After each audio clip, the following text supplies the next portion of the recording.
So let me turn it over to Ambassador Pieris on behalf of Sri Lanka. Over to you. Thank you, Mr. Chairman. I'll be quick.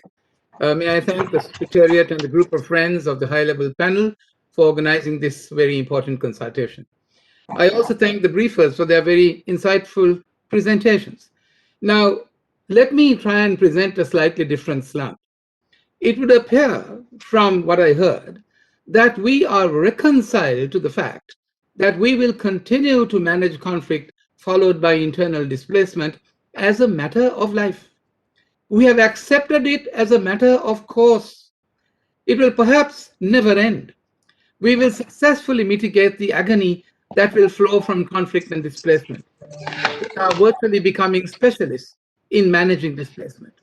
Is it then the case, I ask, that we are ready to hand over this legacy to future generations in breach of that trust to hand to them a better planet?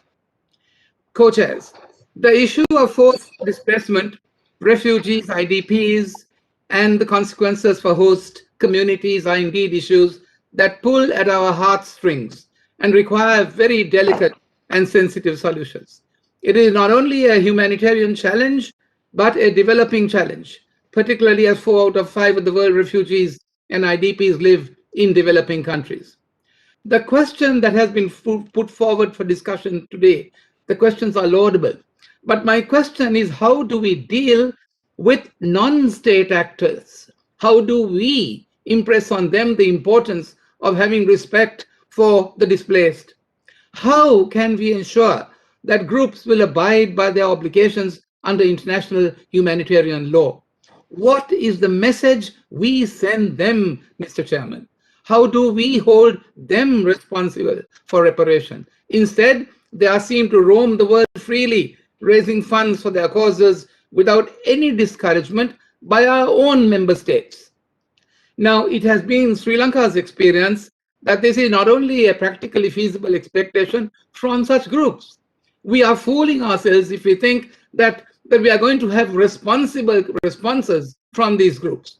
As most of you would be aware, the people of Sri Lanka experienced nearly a 3-decade of brutal separatist terrorism. During that time, a ruthless group of non-state actors used civilians as pawns, the displaced persons as pawns, over and over again to pursue their bloody and destructive agenda of creating a separate state in the country. Now, this group, interestingly, built up an aggressive, extensive global support network. The network enabled to raise millions of dollars in funds in foreign jurisdictions, with over 25,000 cadre and formidable arsenal at its disposal, and through its use of terrorists and other tactics, semi-conventional tactics, and its capability to fight a conventional war, the non-state actors was a deadly foe. What then is our answer? The answer is the governments should not give safe haven to these terror groups, because to do so, for whatever the reason may be, would be to encourage them. And that would mean that has an impact on the displacement of persons in those conflict areas. In fact, when the Sri Lankan Armed Forces commenced the humanitarian operation to liberate innocent civilians in the northern and eastern provinces of the country from this group of non-state actors, these civilians were virtually held hostage by this group. The civilians came without fear to the safety provided by the Sri Lankan Armed Forces, viable civil and military coordination, immediate casualty responses, evacuation to hospitals, and preparation of to secure villages with health and other basic facilities to shelter IDPs, gave hope to these civilians for a new life in a safe and secure environment. The government of Sri Lanka established at that time a ministry. This is one thing that we probably can impart, a special ministry for the rehabilitation and the resettlement, and a national policy on durable solutions for displaced and displaced persons affected by the conflict was developed. The policy guaranteed the rights of the displaced and aimed to promote measures to address the immediate, medium, and long-term protection and assistance needs. A major challenge faced by long-term IDPs and refugees, Mr. Chairman, and this is something I can impart to you, is the risk of losing their land titles to secondary occupiers due to prescription or what is known as lashes. The loss of legal entitlement to one's land due to adverse possession of such land by other parties over a period of time. Therefore, the law was amended to get around this problem so that lashes time didn't run in respect of that particular period. So due to time constraints, I will not go into further details, but I do believe that there must be overall support for governments that have tried their best to deal with these sensitive issues created by groups of non-state actors and have delivered. Democratically elected representatives are best placed to design local mechanisms as solutions to these complex problems. They are in touch with people and have received the mandate to resolve these issues. The United Nations and other agencies should support these initiatives. The imposition of timeframes and conditions does little to assist these processes, and we must remember that a one-size-fits-all policy does not work. Despite the accusations of a few of our friends in the international community, the majority would agree that Sri Lanka has delivered on our promises. Sri Lanka delivered on providing solutions to the grievances faced by the people, and we will continue to keep delivering.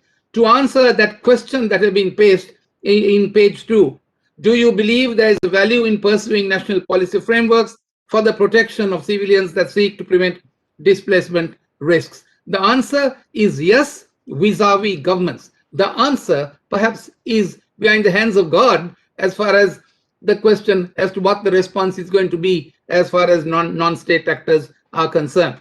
If so, what would be required for countries to more systematically adopt and implement such policies? I say that there can never be a firm systematic policy because there is no systematic behavior on the part of non-state actors. That's a fact of life.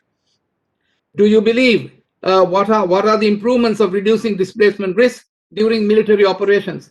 I'm afraid I think we need to try and avoid military operations as much as we can. In other words, we must try and endeavor to address the fundamental issues rather than probably take measures to cure the disease. I think that we need to actually deal with the symptoms of the disease. And I would ask governments, from the lessons that we have learned, we must try and avoid conflicts at any cost. We must walk that extra mile, share our resources, look after our people by simply resorting to the principles of responsible government, of constitutional economics, so that everybody in our countries and on the planet will be entitled to a decent, dignified living as members of one human family. Thank you, Mr. Chairman. Thank you very, very much, Ambassador. And we look forward to receiving the full length of your notes and your talking points.